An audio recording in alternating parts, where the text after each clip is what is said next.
Hello' বন্ধুসকল, মই বিজিতা। আজি আপোনাক আকৌ এটা নতুন ভিডিঅ'লৈ স্বাগতম জনাইছোঁ। আজি বৰ বেছি বিশেষ ইমান ভাল নহ'ব চাগে ভিডিঅ'টো, তথাপি বাৰু চাবচোন এপাক। আজি মই গৈ আছোঁ আমাৰ পথাৰলৈ। পথাৰলৈ বোলো মোক চাই থাকিব নালাগিব। আমাৰ এইফালে ধানবোৰ কেনেকুৱা হৈছে তাকে এবাৰ চাওকচোন। এনেকৈ গৈ থাকোঁতে যদি মুখৰ আগত ঘাউকৈ বাঘ এটা ওলাই দিয়ে কি কৰিব আপুনি কওকচোন? কেনি জঁপিয়াব নে তাক পাতি দিব খা বুলি কৈ?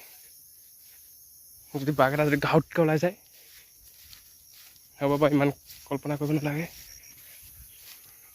কি ধুনীয়া দৃশ্য। বলক যাওঁ। আপোনালোকৰ ফালে ধানবোৰ কেনেকুৱা হৈছে? আমাৰ ফালে কি অলপমান আগতীয়া ধান আছিলে, এইবোৰ পকিছে।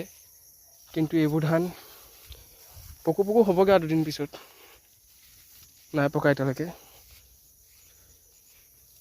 এইবোৰ চাওক ভালকৈ কেনেকুৱাকৈ ধান বুলাইছে। ভালেই হৈছে বাৰু, ইমানো ভাল নাই হয় এইবাৰ, কাৰণ পানী নাপালে আমাৰ এইফালে। আপোনালোকৰ এইফালে পানী পালে নে বাৰু?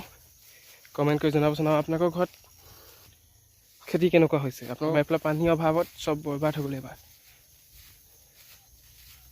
বৰবাদ মানে ইমানো বৰবাদ নহয়, ইমান ভাল ধান নহ'ল, সেইটো কথা। মানে আগৰ বছৰতে নহ'ল, এইবছৰ অকণমান ধানৰ প্ৰডাকশ্যনটো কমিলে। এয়া চাওক কিমান ওখ হৈছে এইবোৰ ধান। ইহঁতো এইডোখৰ পৰা অকণমান পানী পাই থাকে, এই মাটিডোখৰ।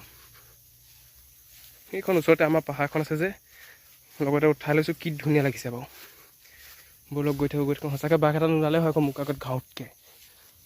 ভয়ো লাগে দিয়কচোন, অকলে আহিছোঁ। এই 4টা বাজি পাৰ হ'ল।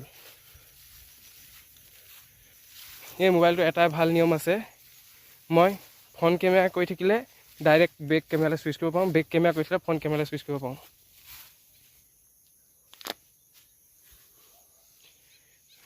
বলক এইডোখৰতে লাহি ধান অলপ দিছে। আমাৰ নহয় বাৰু এইবোৰ, আমাৰ মাটি পামকেহে, অলপ যাব লাগিব। এইবোৰ চাওক, এইবোৰ অলপ লাহি ধান দিছে। এইবোৰ ওলাইছে আৰু ঠোঁটবোৰ দীঘলেই, এইবোৰচোন ঠোঁটবোৰ দীঘলেই। আমাৰ ইয়াত প্ৰধানকৈ ৰঞ্জিত ধানৰ খেতি বেছিকৈ কৰা হয়। আপোনালোকৰ ফালে কি ধানৰ খেতি কৰে বাৰু?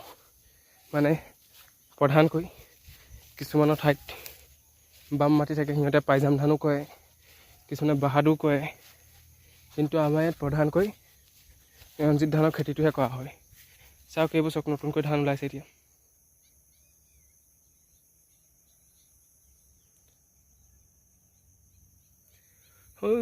পাহাৰখন ভাল লাগিছে কিন্তু ন? অকণমান জুম কৰি দিছোঁ দেই।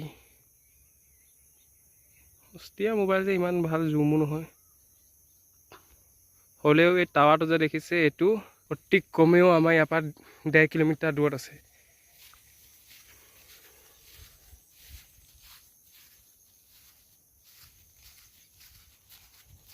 গৈ আছোঁ। ব'লক একেবাৰে গৈ আমাৰ পথাৰতে লগ হ'ম। মানে আমাৰ পথাৰতে লগ হ'ম আৰু অকণমান জোৰত কৰি দিছোঁ ভিডিঅ'টো, মানে ফাষ্ট কৰি দিছোঁ, স্পীড।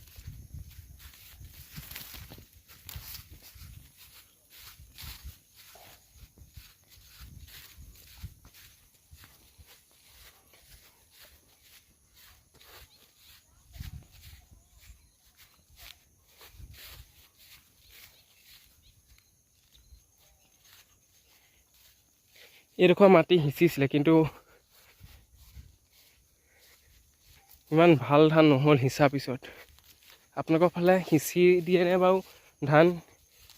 কমেণ্ট কৰি জনাবচোন। আমাৰ ফালে সিঁচিছিলে, ইমান ঠিক নহ'ল। হয়তো চাগে পদ্ধতিটোও ভুল হ'ব পাৰে কৰা, আৰু হয়তো চাগে পিছতীয়াও হ'ব পাৰে অলপমান। ইয়াৰ আমাৰ ধান হয় দেই, এই ওলাইছে যে বৰা চকোৱা, এইবোৰ চকোৱা নহয় বাৰু, ইয়াৰ বৰা ধানে ওলাইছে। এইডোখৰ বৰা ধানে দিয়া আছিলে। এইডৰা কেনেকুৱা হৈছে কমেণ্ট কৰি জনাব। চব বস্তু যদি কমেণ্ট কৰিয়ে জনায় কি হ'ব আৰু ন? এই ধানবিধ চাওক, এই ধানবিধক আমাৰ এইফালে তিতিবি ধান বুলি কোৱা হয়। তিতিবি ধান মানে কিছুমান ধান নামটোহে বেলেগ হয়। সৌডোখৰ চকোৱা, সেই গছজোপা তলত থকা ডোখৰ বুলি নহয়, এডৰা মাটিহে।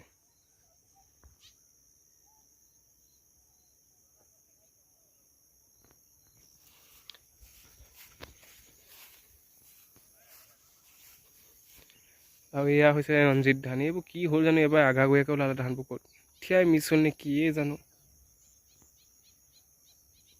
বন্ধুসকল, ভিডিঅ'টো আজিলৈ ইমানেই।